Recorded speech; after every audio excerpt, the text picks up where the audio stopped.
Hey there, and welcome to today's video. Today we are going to tackle a common problem that can arise when working with multiple views in a Django project.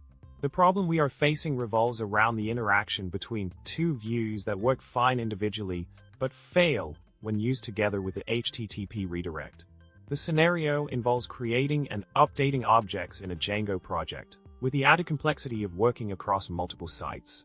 In the solution provided, it was identified that a mistake was made in the create view by using initial equals initial underscore data in the post part of the view, which didn't make sense. By moving this line of code to the get part of the view, the issue was resolved. However, even though this fixed one part of the problem, there is still a test that fails when updating a resource from a non-origin site. Further investigation is needed to understand why this test is failing, especially since the feature works perfectly fine from the web interface. In summary, we tackle the common problem faced when working with multiple views in a Django project. By making a small adjustment in the create view, we were able to resolve one part of the issue. However, further investigation is needed to fully address the failing test. Thank you for watching, and don't forget to subscribe, like the video, and share your thoughts in the comments below. See you next time.